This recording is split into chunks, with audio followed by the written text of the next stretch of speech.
Okay, so I wanted to give my takes on my own channel about what I thought of the Microsoft Xbox Bethesda E3. And again, I covered this with Mooch on Mooch's channel, and I have to be honest, like, I'm sure a lot of people expect me to kind of hate on it or whatever. That's not going to be the case. Like, I'm going to get the score out right away. I thought it was a 7 out of 10. It was the best Xbox presser that we've had in years. But again, I don't really think that that's saying much, just due to the fact of the other things that have been sort of lackluster over the years that they've kind of done and announced. So I do hope that you guys kind of bear with me with that. I know I normally do these things live or whatever, but with having did almost 4 hours of coverage on Mooch's channel, I just didn't really have it in me to do another live show from my channel. So, you know, since most people probably won't care what I have to think on this subject anyway, I figured I'll just go ahead and get these out of the way. Hey, what's up, everybody, though? Crapgamer with Crapgamer Reviews. Slap that like button, slap it hard, slap it fast, slap it often, and know that I appreciate all the slappings. It's me, Crap Gaming. Slap that like button, will ya? Slap it for me. So anyway, yeah, like, okay, so we started off E3 kind of lackluster so far. Then we get to the Xbox conference, which is what I was really looking forward to be quite honest with you. Now, I have to be honest, I had super high expectations going into today's E3 from Microsoft. And when I say super high expectations, I mean super high expectations. No joke. I was really looking forward to what they were kind of showcasing and what they were going to be showing off. Not only that, but I was also looking forward to seeing some of the games that were announced in 2019, 2020, and seeing how they're progressing, seeing exactly what's going on with those games, you know, years later, where we're going to get some gameplay, where we're going to get some gameplay for Avowed, where we're going to see Everwild, where we're going to see Perfect Dark or Fable or Forza Motorsport or State of Decay 3, where we're going to see some of the hotly debated stuff that we like. Wolfenstein 3, rumors of that being in production, and we got none of that stuff, right? So kind of get some of the bad stuff out of the way first. There was no studio acquisitions announced, which again, who do you blame for that? Do you really blame anybody? Like, personally, I don't care that they're buying games or anything, or buying these studios anymore. I feel like they've got a pretty good idea of amount of studios that they have right now, and I think focusing on that is probably smart. So again, a lot of these insiders were wrong. No studio acquisitions, no Kojima, which obviously some people thought that there would be Kojima, some people not, but obviously he wasn't there. A lot of people predicted that Ubisoft would have Ubisoft Play, or whatever the heck that is, their own it's like their EA access type thing, that they would be announced as that being part of Game Pass. That didn't happen. Some people were claiming that Steam would find a way to be in Game Pass, or Game Pass and Steam, vice versa. That didn't happen. I thought that was some of the things that were like heavily rumored or whatever. I don't really look at any of those as kind of big deals at this point either anyway, since they've already got all these studios. I just want to see the games. I couldn't care less about Steam or Ubisoft on Game Pass. I more or less wanted to see the games, and they kicked it off. So unfortunately, Starfield leaked, the trailer leaked slightly before the start of their E3 conference. And what I mean by that is, I think about 20 minutes before. So we got this trailer. It's a teaser trailer with no gameplay. It's in engine.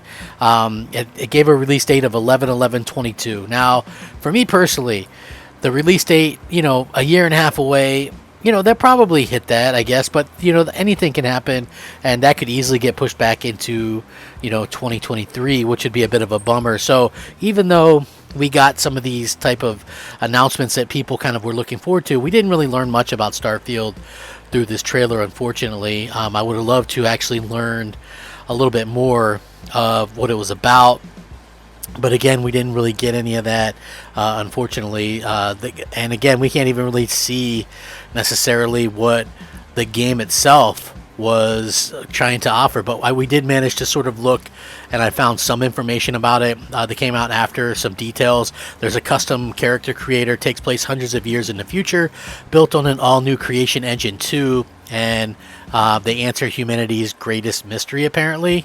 So that's a little bit, I thought that was pretty cool.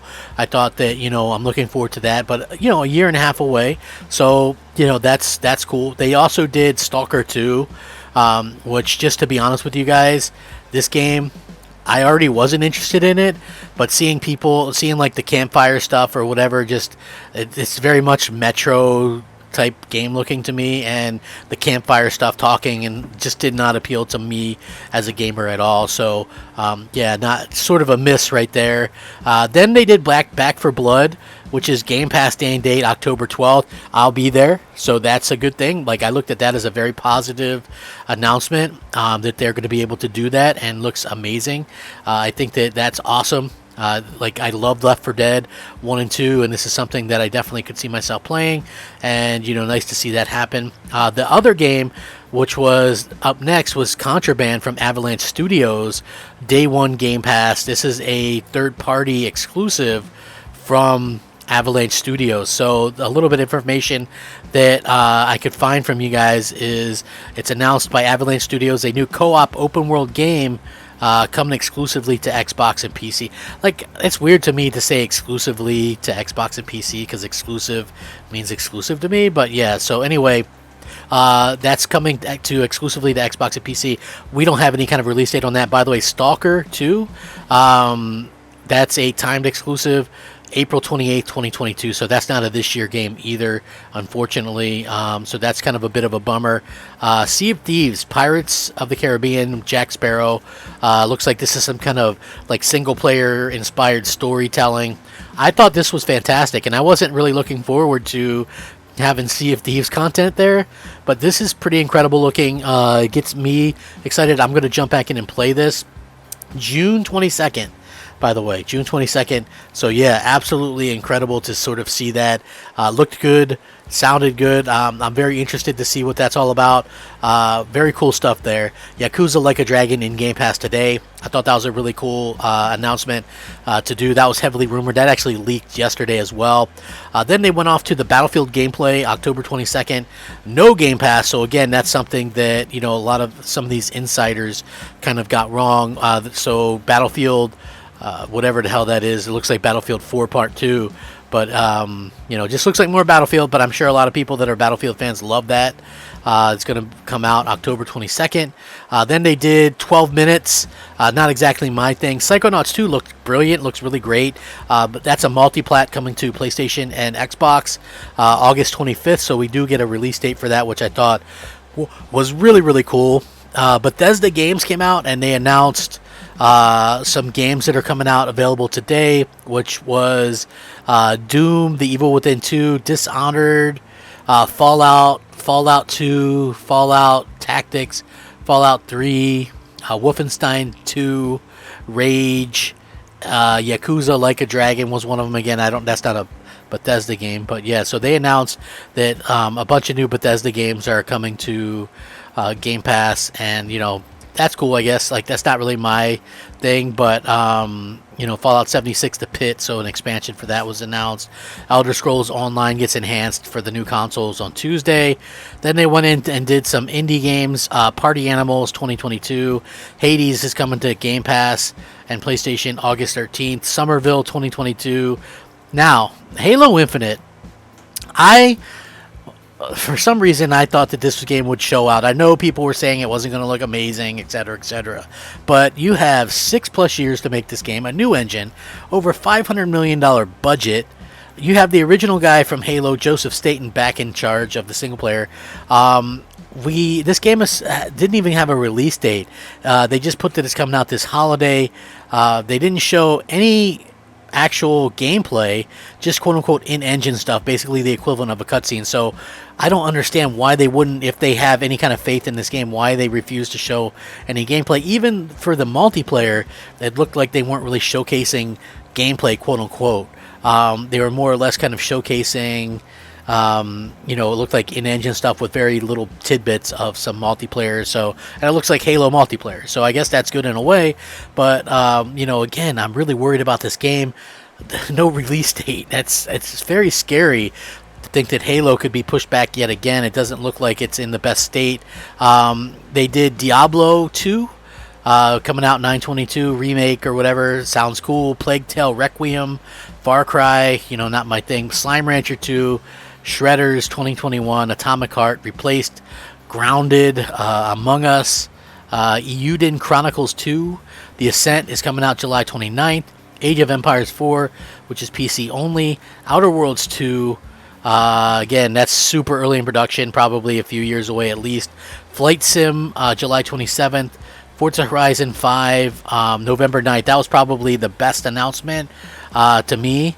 Forza Horizon 5, along with the Sea of Thieves content and Back for Blood.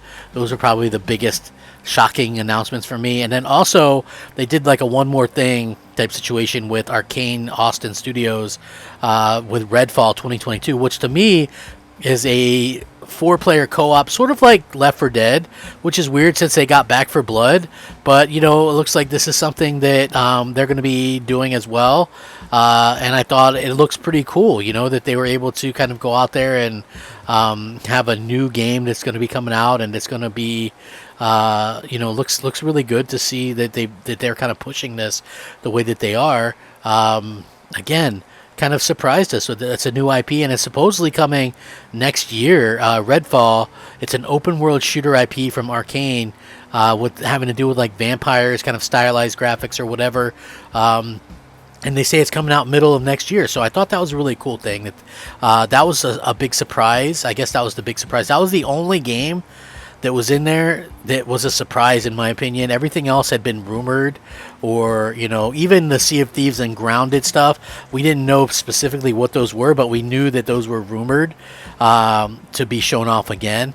So again, they didn't show off anything like Avowed or State of Decay 3 or Perfect Dark or Everwild. And apparently, according to Jeff Grubb, Everwild had to be totally rebooted at some point, and that's probably 2024, 2025, somewhere along those lines. So, again, if I wanted to come at it from multiple aspects, right? So someone who's looking for stuff to play to really showcase my Xbox now or in the near future, you're still going to have to wait a while. Somebody who loves Game Pass and just lives for Game Pass and some of these indies and smaller games and variety and stuff like that, you're going to be like a pig in crap, because it's going to be exactly what you want. For someone like me, it was an average show. There's some stuff in there that I definitely liked, but I would have loved to have seen or heard about some of these other games that they had previously released, like Hellblade 2, or like I said, where's Avowed? What's that like? Is that really like Skyrim? You know what I mean? And I just would have loved to have seen that, kind of heard something more about it. So overall, much better showing than last year and the year before and the year before. I just wish that we would have seen a little bit more from them in terms of being able to go out there and kind of say, hey, this is what we have, and you're going to really showcase your Xbox Series X. I don't think they nailed it. I thought that it was average with some high points and some low points. I just really wish that they would have had something amazing to releasing soon that I could get really excited for. And even Halo, which I normally love Halo, doesn't look like it's doing that great. So yeah, I don't know, just something strange about Halo to me. It just isn't getting it done. But with that being said, like I said, I think that this was a very good E3 for them. I think that it was something that, if you're a Game Pass fan, you're going to love it. For me personally, stuff like The Ascent and, Sable or the, Scorn, these games don't really do it for me personally. But I would love to see what you guys all think about that. Again, not a terrible showing, just not the best showing, or a showing where they went and blitzed us with an all-out kind of thing where we got all these great game announcements and stuff like that. So it was just okay in my book. I'm looking forward to seeing more about it. I'm not going to be one of those guys that says wait till next E3, because I felt like we've already had to do that multiple years. So who knows when we're going to get some of this stuff. Halo, who knows if that's coming out this year, but we are going to get that break finally after over 2 years, with Forza Horizon 5 coming out this November. Finally, yes. So let me know what you guys think. Like I said, 7 out of 10. I'm looking forward to seeing what else gets announced at E3 and then in a few weeks at Sony's show. So thank you guys very much for watching. Have a fantastic day. Rack 'em up. Crapgamer out.